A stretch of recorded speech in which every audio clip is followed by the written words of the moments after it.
Vamos mergulhar de cabeça em uma história de coragem, de fé e de um destino que já estava traçado. Hoje, a gente vai desvendar a jornada de O Pastor e o Rei. Olha, para quem lembra do nosso último encontro, a gente parou no momento que mudaria tudo. Davi, um jovem pastor, é ungido rei em segredo pelo profeta Samuel. Mas o destino ele não espera, né? Logo em seguida, um chamado totalmente inesperado chega lá nos campos de Belém. O próprio rei Saul queria que ele fosse tocar em seu palácio. E a pergunta que ficou no ar foi: será que ele iria? É exatamente nesse ponto que a gente retoma essa história. E a resposta, claro, foi um grande sim. A mensagem do rei Saul chega na casa humilde de Jessé e o jovem pastor, com o coração ali dividido entre a surpresa e o dever, começa a se arrumar para essa viagem que o levaria literalmente do pasto ao palácio. Dá pra gente imaginar a cena, né? Os irmãos dele talvez com aquela pontinha de inveja, de deboche, pensando o que um pastorzinho vai fazer na frente do rei. Mas o pai Jessé, que era um homem sábio, sabia muito bem das tradições, ele sabia que ninguém chega de mãos abanando na presença da realeza. Então ele prepara o filho com presentes de honra e de respeito, o pão, que é o sustento da vida, o vinho, que simboliza alegria, e um cabrito, que era uma oferta de muito valor. Agora vamos tentar visualizar isso. A gente está em Gibeá, na frente do palácio do rei Saul. E não é um palácio qualquer não, é uma fortaleza imponente, com salões enormes, colunas gigantescas e guardas armados, parados imóveis, como estátuas. A atmosfera ali é pesada, sabe? Dá para sentir a tensão no ar. E o ar que se respira é denso. Tem aquele cheiro forte e penetrante de incenso misturado com azeite queimado das lâmpadas. Um cheiro que toma conta de todo o salão. E no meio desse silêncio quase que absoluto, um som se destaca. O eco das sandálias de Davi no chão de pedra polida.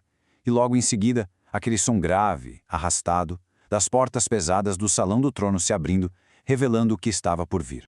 Davi dá um passo para dentro, e na hora ele sente o peso de dezenas de olhares em cima dele. Os soldados, os servos, toda a corte.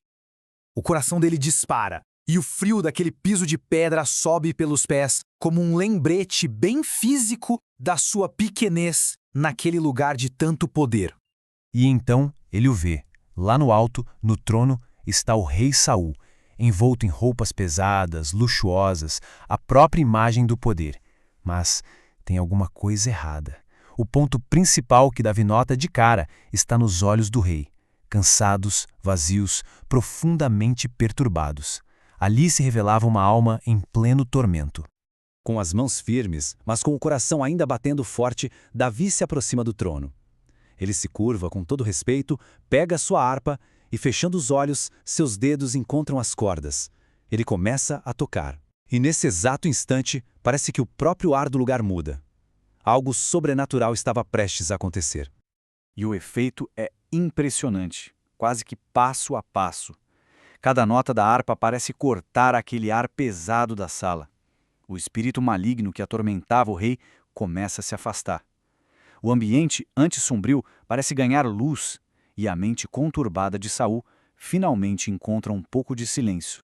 A gente vê o rei Saul respirando fundo, um suspiro que parecia soltar anos de angústia. Ele fecha os olhos e, pela primeira vez em muito, muito tempo, uma onda de paz invade sua alma. E esse momento é genial, porque ele nos mostra que aquele jovem pastor não era só um músico.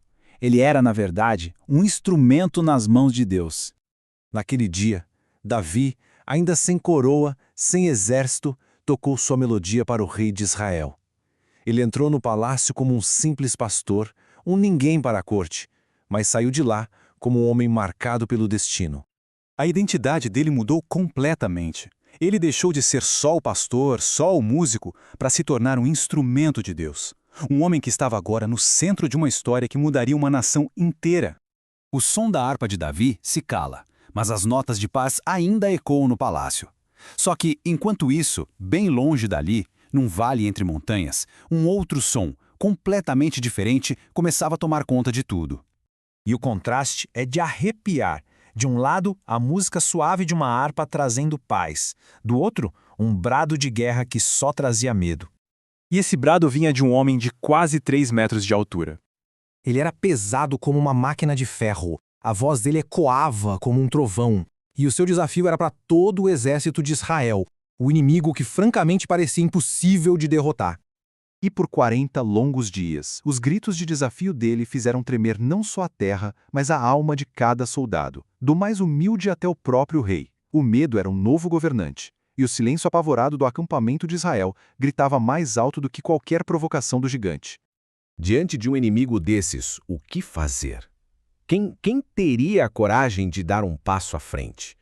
Será que aquele mesmo jovem pastor, que acalmou o coração de um rei com sua música, teria agora a ousadia de enfrentar um gigante de guerra armado apenas com uma simples funda de pastor? A resposta para essa pergunta não só vai definir o próximo capítulo, como vai selar o destino de uma nação inteira. E a gente vai continuar analisando isso detalhe por detalhe no nosso próximo encontro.